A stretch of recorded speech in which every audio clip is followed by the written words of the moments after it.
Iran's new cluster missiles sent Israel into blackout chaos. That headline is everywhere because it's the perfect fear cocktail. Cluster, blackout, chaos. It makes it sound like Israel's defenses didn't just miss a missile, they lost control of daily life. But here's what you need to know before you let that story harden into fact. A blackout doesn't require a city to be leveled. It can start with something as small as one damaged substation, one transmission line, one transformer yard, one power station hit at the wrong angle. And cluster-style warheads are designed to multiply the chance of that exact kind of wrong angle. Not because they're magical, because they're messy. So tonight, I'm going to break this down in a way that's actually useful. What cluster missiles really do, why they're uniquely dangerous to power infrastructure, why blackout chaos can happen even when defenses intercept most incoming threats, and what this means for the next phase of the war. And I'm going to give you the main point early so you don't wait for it. The story isn't that Israel suddenly has no defenses. The story is that modern air defense can be highly effective and still lose the perfect safety illusion, because cluster payloads punish the idea of perfection. Now let's start with what a cluster missile actually means in this conflict, because most people picture the wrong thing. When you hear cluster bombs, your brain probably imagines an aircraft dropping a canister that spreads bomblets. That's not necessarily what's happening here. What's being discussed publicly is ballistic missiles that carry a warhead which opens during descent and disperses multiple submunitions over a wide area. Same category of danger, same indiscriminate footprint, but a different delivery method than the mental movie scene. And that matters because it changes how people misjudge defenses. A normal ballistic warhead is one big problem with one main impact point. A cluster-style ballistic warhead turns one incoming object into many smaller problems, potentially spread across several neighborhoods. So even if the primary missile is intercepted, debris and submunitions can still create multiple hazards. And when those hazards hit the wrong place, like power infrastructure, you get the kind of chaos that feels like defense failed, even if defense worked on most of the incoming threat. Now let's talk about the blackout part. Blackouts are not always national. In fact, most wartime blackout chaos starts as localized outages that feel massive because they hit dense areas. Traffic lights go out, elevators stop, cell towers lose backup power, hospitals switch to generators, alarms glitch, and suddenly the city feels like it's running on a fragile thread. And here's the key. Power infrastructure is a web.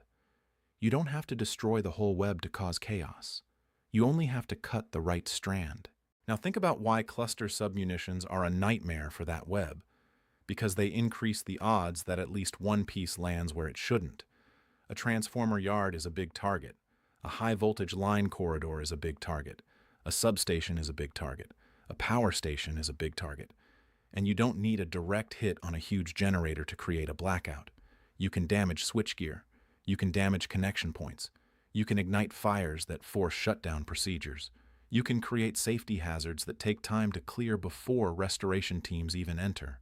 So blackout chaos is not a fantasy outcome. It's a realistic second-order effect of wide area fragmentation and multiple impact points. Now, does that mean cluster missiles automatically cause blackouts every time? No. And that's where the headline starts manipulating you. Cluster payloads increase the probability of infrastructure disruption. They don't guarantee it. But war isn't about guarantees. War is about forcing probabilities to shift in your favor. That's why this matters. Now let's talk about why people are suddenly saying Israel's shield is failing in the same breath as these cluster claims. Because shield is how civilians emotionally understand air defense. They don't think in percentages. They don't think in interception rates. They think in one question: did something hit my city? And cluster munitions are designed to maximize that feeling. Even one missile can create multiple flashes. Even one event can look like dozens of strikes. Even one night can flood social media with impacts that feel everywhere at once. That's psychological warfare layered on top of physical danger.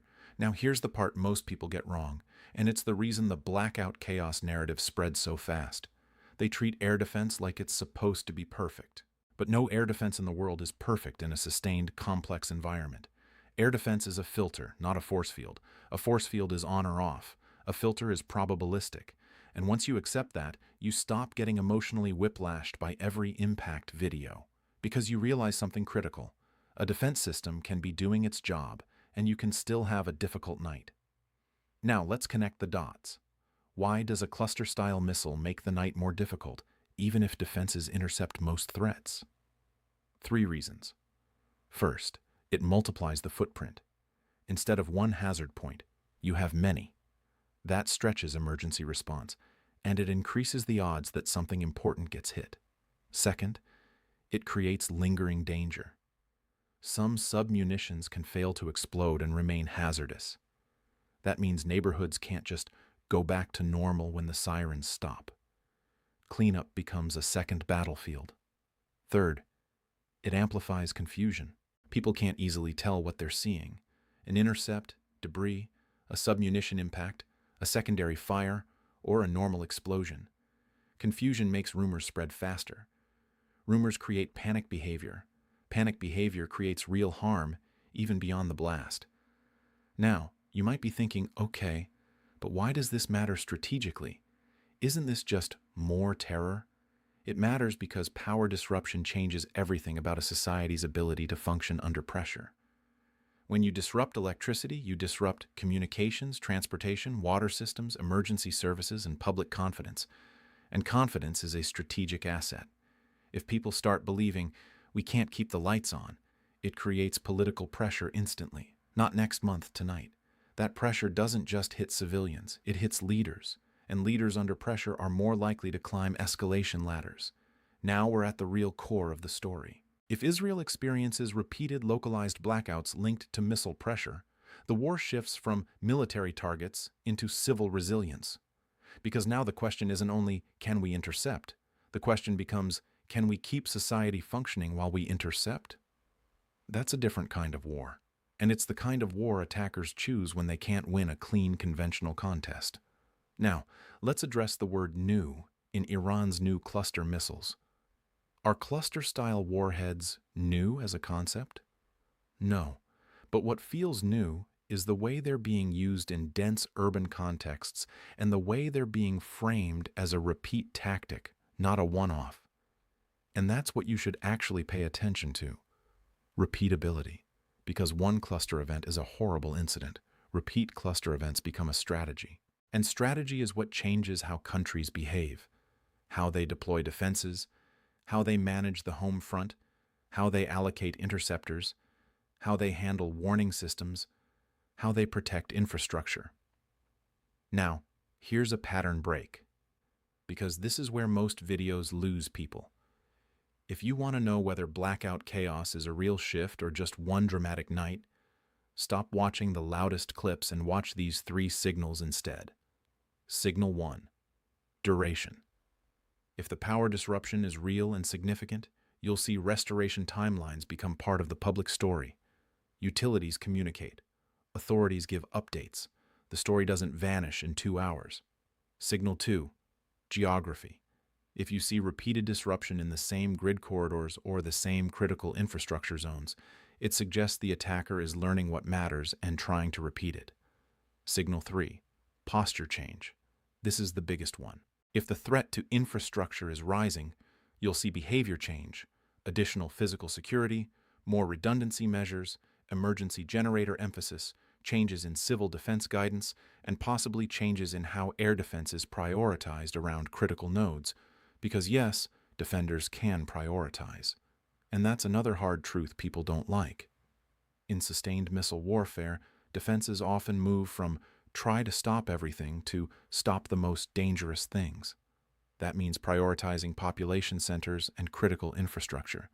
But cluster payloads complicate that, because the most dangerous thing can become widely distributed.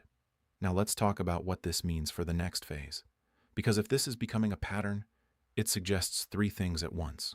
First, the attacker is trying to turn the home front into the battlefield.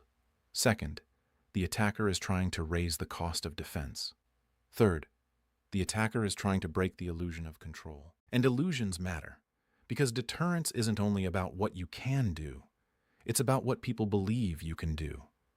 If people believe a country can't protect its cities, even partially, that creates pressure, that can be as damaging as physical strikes. Now, I want to make one thing clear because this is where misinformation thrives. Blackout chaos does not automatically mean Israel is collapsing.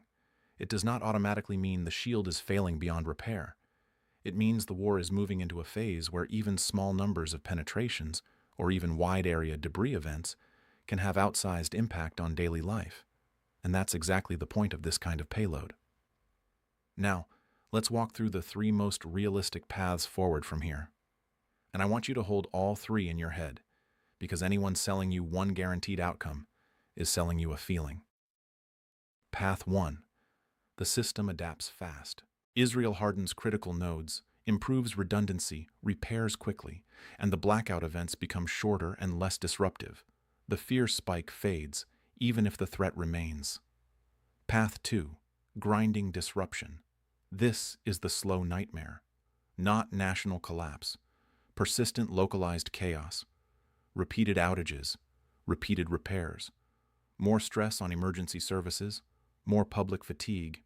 This is where the attacker can claim victory in perception even without decisive military success. Path 3. Escalation through miscalculation.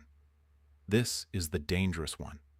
If critical infrastructure disruptions become politically intolerable, leaders get pushed toward faster, harder responses. And in a crowded environment, faster decisions mean higher risk of mistakes. That's how wars widen, not always because someone wanted them to, but because the public pressure became a force. Now, if you take nothing else from this, take this line. Cluster-style missiles don't need to destroy a city to create chaos. They only need to spread risk wide enough that something important gets hit. And electricity is one of the most important things. So when you see blackout chaos, don't let it trick you into the wrong conclusion. The conclusion isn't Israel has no defenses. The conclusion is this war is becoming a resilience war, where the contest is not just interception, but the ability to keep society functioning under repeated stress. And that is a different kind of danger. Now here's the question that actually matters, and it will tell me whether you're reading this like a headline or like a strategist. Do you think the bigger threat is the missile itself? Or the second-order effect, power disruption, confusion, and public fatigue, that turns a few physical impacts into a much larger pressure campaign?